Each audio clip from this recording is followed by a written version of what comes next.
Hi, everyone. Welcome to the Mindful Play Summit. I'm your host, Crystal Jensen, and today we're sitting down with Cathy Daly. She is a non-directive play therapist and children's creative mindfulness teacher, facilitator of Circle of Security program, trained in filial therapy and nature-based play therapy. Cathy lives in Ireland with her husband and 3 girls. During this period of motherhood, she reunited her passion for the world of woodland. She facilitates nature-based parent-child mindfulness workshops with an added focus on nature connection and parent-to-child connection. Thanks so much for watching. Hi, everybody. Welcome. I am super excited to sit down with Cathy Daly. She is here to talk to us a little bit about childhood anxiety and why play is so important. So welcome, Cathy. Oh, thank you, Crystal. It's so lovely to be here with you and all the listeners. I'm very excited to be sharing with you today. So I'll let you know a little bit about me. I'm a mom of 3 wonderful girls, and I'm a play therapist. And my job as a play therapist is to help children with their emotions through play. And children come to me because they might have struggling with some feelings, or it could be that they've had a life experience. And I love working with parents and children together in that way. And my favorite part of the work is really when you have the honor to go on this journey with a family and coming out the other side and seeing the resilience that's being supported by the parents. Really, that makes my heart sing. Yeah, and another part of my work is working in the woods. I facilitate a parent-child nature-based mindful group. Beautiful. Yeah. So what got you into doing this work? The nature, the parent-child group, the bringing the parent and child together would have stemmed through my work in the playroom and meeting parents, and then my nature-based stuff came through my own personal journey of learning to rekindle my relationship with nature. And I would have spent time as a child in the woods and really enjoyed looking on the forest floor and wondering if I was going to find dens, and there was quite an excitement and curiosity. So that was laid down in childhood has come back to me in adulthood. And I was noticing as well with my mindful practice that I found it easier to be present in the moment when I was out in nature. And I was curious about that. And then because I find it easier to be present in nature, it made sense to me. I was just drawn to work in the woods and marry it all together. So my groups, we have nature-based games and free play for a parent and child to just engage in whatever way they want, whether they want to be creative or tell stories that are connected with some mindful practices and just be in the woods. Sometimes it's just discovering that there's a squirrel there. Exciting. I love how I can feel your passion when you're talking and, going back to your roots, right? And how you felt as a child. And, from my own experience, when I go to the forest, I can just instantly feel the playfulness of like wanting to hide behind the trees or feeling the trees. And it just brings me back to my childhood too, where my parents would say, don't come home until it's dark. Right. Whereas this day and age, like, where are our children and what, where are they going? So such a different, I would say, upbringing, but the ability to bring it back full circle into your work, that is super, super beautiful. So thank you for sharing that with us. Oh, yeah, it's lovely work. It's lovely to see, parents connecting with their kids in those moments, and also connecting with each other within the group with me. And then there's the third level of, the connecting with nature in that space. And really, I love the idea of, because there's a gap in our relationship with nature. And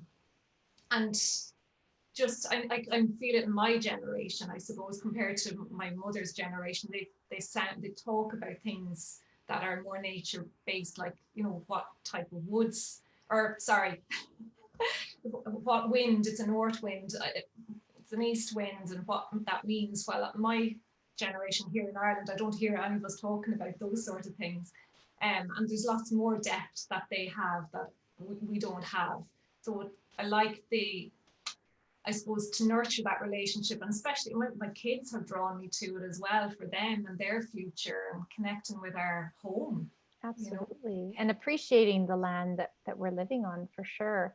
I love Mm-hmm. that. It's like peeling back the layers of awareness to just be and be with nature, and how that also supports our nervous system, right? And gives us everything that we need to. I love the children will show up here at the center, and they right away want to kick off their shoes and their socks, and they want to do some earthing in the sandbox. And the parents are like, oh, put your shoes back on. And I tell them, you know what? They're going to do what they want to do to feel the earth, to recharge. And it's really helpful for them. And some of the parents are, I don't want my child to get dirty. And I said, well, here they go home wet and dirty, like we explore with mud and all the fun things. So just hearing you speak, you can, as I mentioned, you can feel that passion in your voice. So definitely, if I was in Ireland, because for our listeners, that's where you're having a phone call with me here from today, and talking about the differences in what happens there versus what happens here. But the root of it is that bringing those children into nature to connect, and connecting through play is so important for their development, which kind of veers me into my next question with you, is geared around why do we play, and why is play so important in our own just kind of innate nature of being.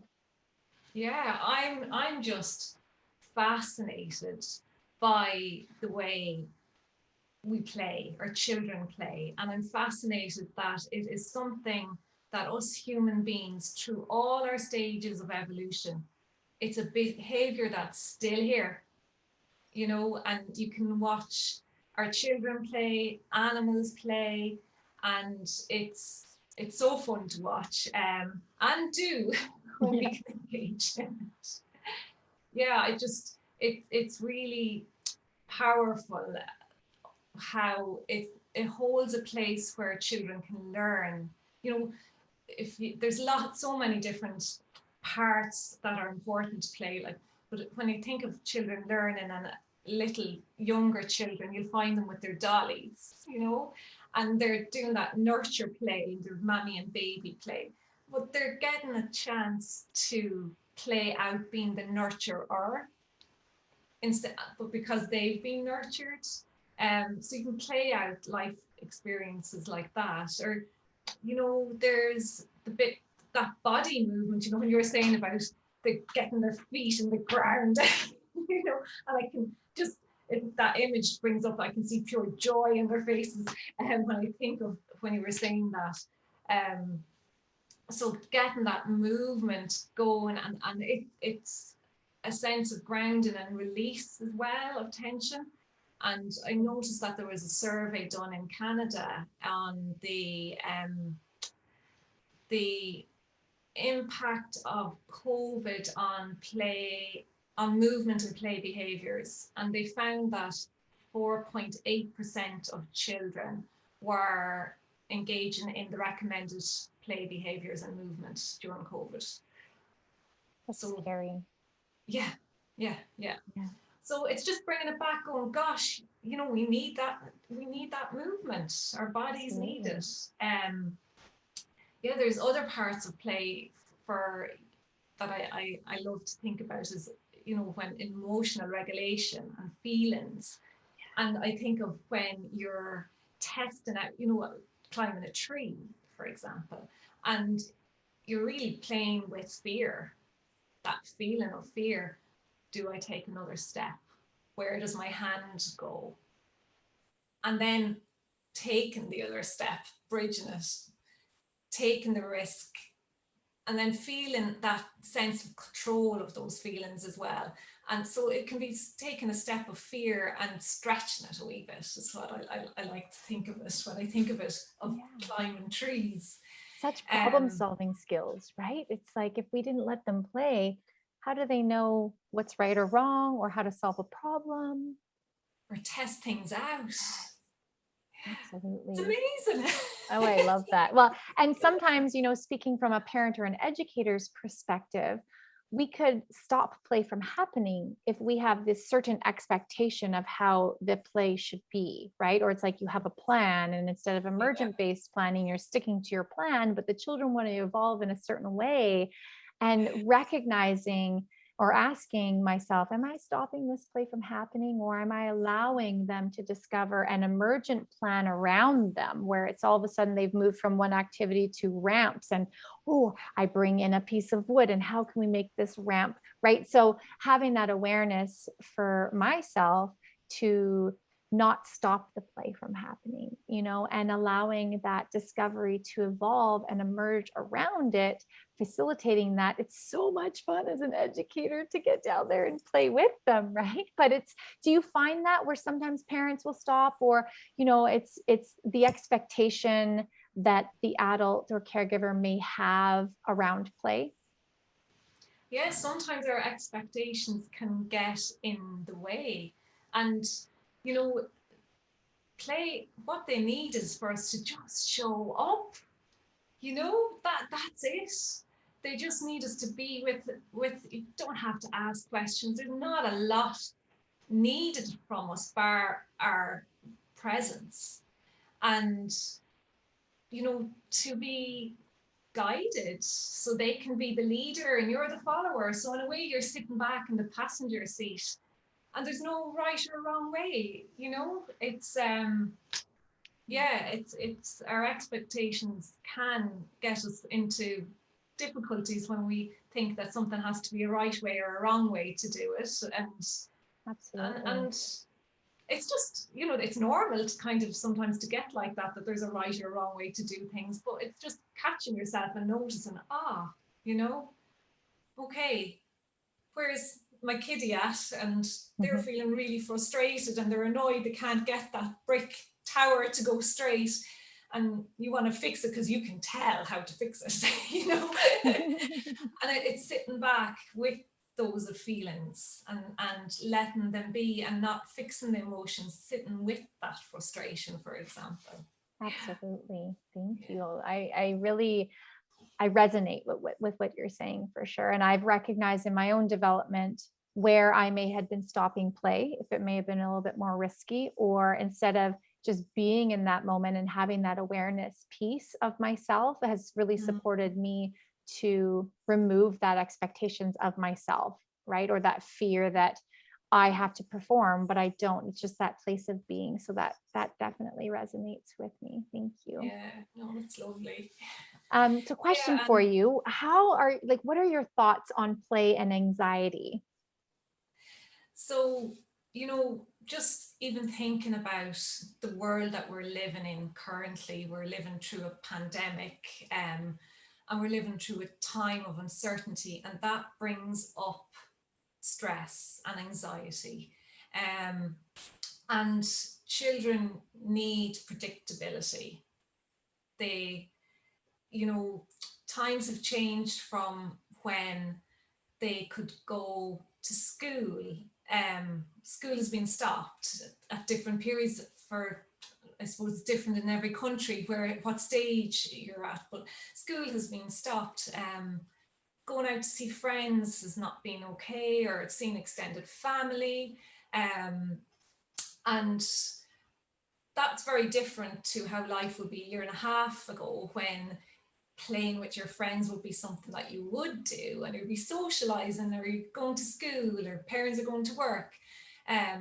So there's been a change to the routine for children, and they need that predictability. And the predictability and routine I'm talking about is that usual, that you get up in the morning, you get dressed, you have your breakfast, you go to school, parents go to work, and that's kind of shifted around a wee bit. So it's going to create that unpredictability.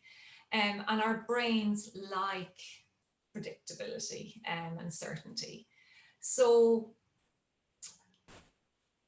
just thinking about our brains liking that predictability, and the the way they work, you know, our nervous system, when we think of our nervous system, it can go to fight and flight when we're feeling stressed, when we're feeling worried and fear. So we'll have that response. And when we think of play, then we it's play is quite freeing and it's quite open, and so there's a bit of a difference being in that fear kind of fight and flight than playfulness. Um, but what it is play can be, there can be a bridge made through to play, and with that bridge, a very dear friend of mine, I was talking to her about this talk. It's a colleague, Sheila Merwin, and we were just chitter chattering and bouncing things back and forth. And she said something that was a wonderful analogy for me. And she said, play is to children what taking a breath is to an adult. And I was like, it's a pathway to that regulation. And I was like, you know, it's when we're overwhelmed as adults, when we are stressed out, you can't think of how your day is going to go, and you take a breath, or 5 or 10, whatever is needed. And, you know, then you can go, right, I just need to do the shopping list. Right, I'm going to shopping. So that's, for children, play can bring that space where they can have that stress buster. And anxiety is quite complex, so it can be moving gently towards a playfulness. Yeah, so Yeah, it's the word that really, comes to my mind is just, it's light, right? It's not the heavy stuff, the everyday do. It's just that lightness of being almost. I just keep coming back to that word when you're speaking. It's light and fluffy. and it's wonderful. This is what, you know, it works. It serves us. It's good for us, and that's why it stayed. You know, and it can bring in children. You know, if they're scared of going to school, little toddlers, you know, and separating, you'll find that they're at home playing with their teddy bears, saying goodbye, and they're repeating it over and over and over again. And it's given their nervous system a chance to practice this, so it becomes less scary. It's like a way of saying, I'm not scared of you, or I'm not scared of this, I can do it. So it's given them a practice with their emotions. I love And I found, you know, play as well, that there, you know, you can, there's a fantasy and imagination in play, and within that fantasy you can create in fantasy what you can't in reality. And back a few years ago, we had a really hot day here, which is not terribly typical to tell you the truth. So it felt hot. And my daughters were playing away and having great fun. And next minute, the play changed. And I'm so glad I heard it, because it makes me giggle when I think of this part of it. And it's snowing.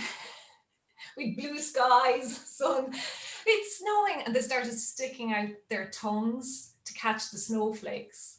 Now, of course, I knew it was my cue to get water and cool them down, but I loved the fantasy, the way they were able to bring up, like they needed to cool down, and they've created it as snowing.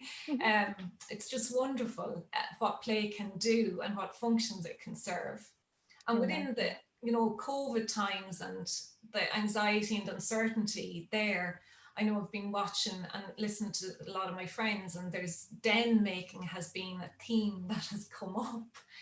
And my daughters would have created these big elaborate dens that became, you know, there was extensions of them. But I was curious about it and just wondering, was it that creating safety, you know, making it cozy, they created their fires, they had food, they had, comfy places to chill, they had everything that was kind of important to them was brought into these dens.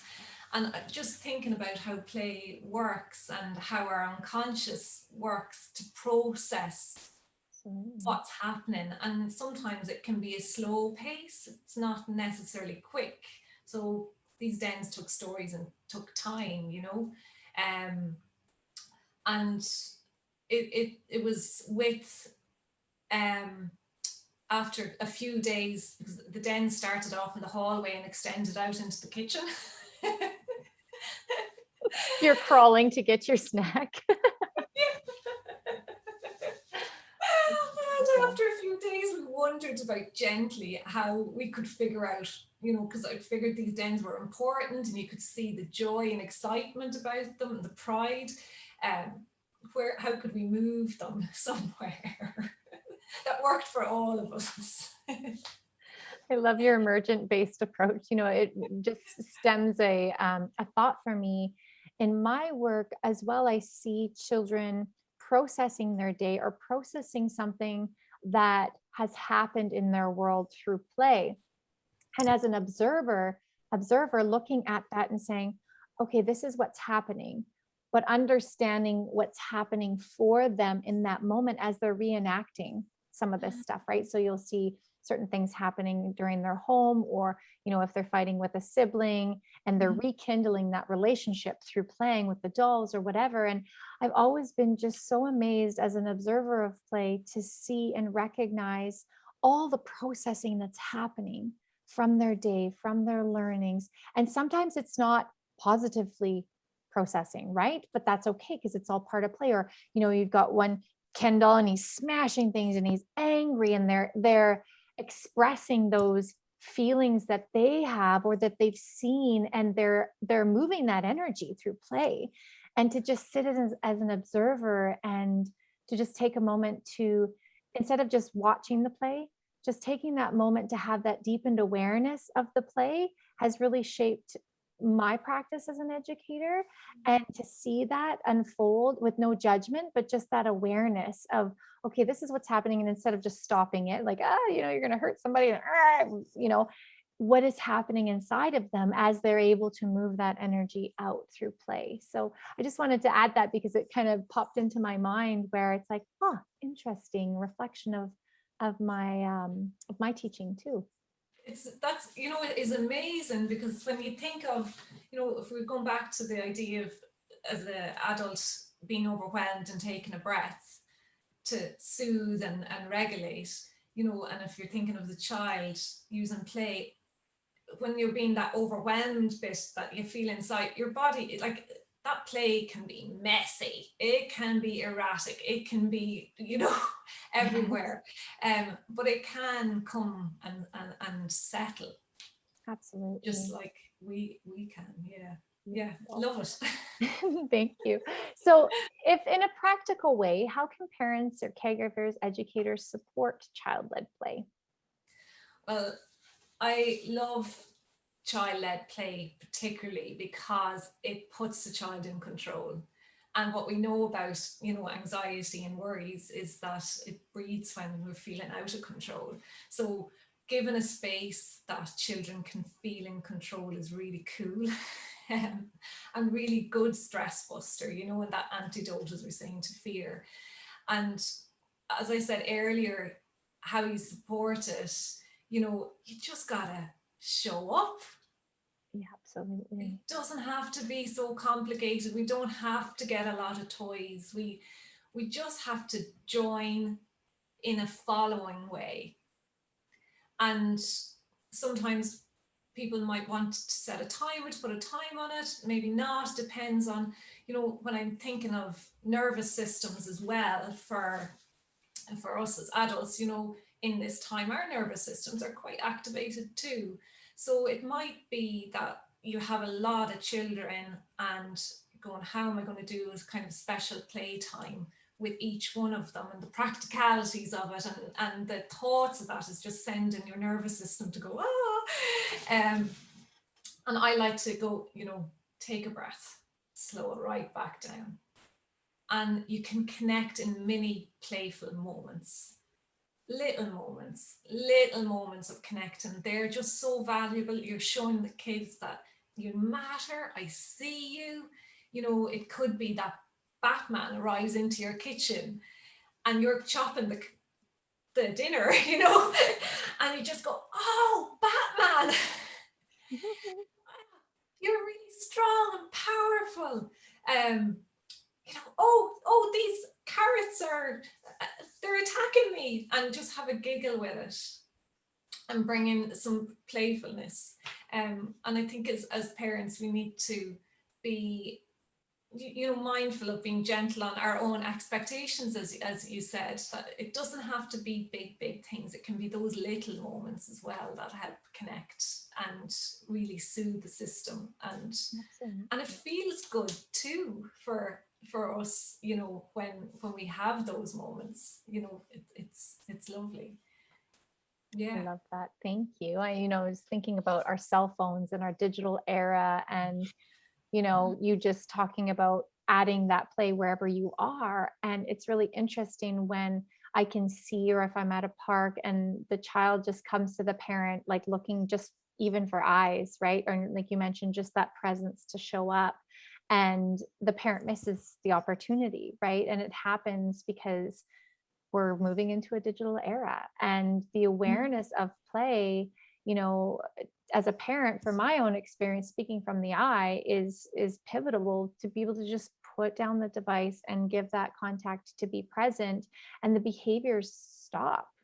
Like, oh, you just wanted my eyes, you just wanted my attention, you just wanted my being to Connection. be connected with you. So that thought came to my mind because I see it more and more. And as we're in this Mm. pandemic and we are being put into a position where that connection isn't as natural, or it isn't as flowing as it normally is, we have to be more consciously aware to create that connection, and to put down our devices and to just be present to allow that connection to happen, I think is definitely huge as we move through this new way of being. And we're all adapting and flowing, and the children are just, they know what they need, right? And are we recognizing and showing up for them? So that absolutely resonates for me. And if you were to tie up, one more piece, a little nugget in a bow for our listeners, what would that look like? And I know I'm just putting you on the spot, but I suppose, you know, just like what you're saying, it's that putting a value on play, and recognizing, oh, this is a way of regulating and connecting, and this is the most natural way that we have. And I'll sum it, I'll finish up on Dr. Gary Landreth. He's a professor in play therapy, and I had the lovely moments to meet him a good few years ago. And he sums up play in a very, you know, natural way, in that birds fly, fish swim, and children play. I love that. Well, thank you so much for coming on to speak with our listeners and myself today, Cathy. It has been a real pleasure connecting Oh, with you, and I look forward to many more connections in the future. oh, it's been really lovely. And I wish the listeners, whether they're carers or educators or parents, I wish ye moments of delightful joy with the children that are in your presence. Beautiful. Well, thank you everybody for watching. Thank you, Cathy, and everybody have a beautiful day. Bye. Thank you. Bye.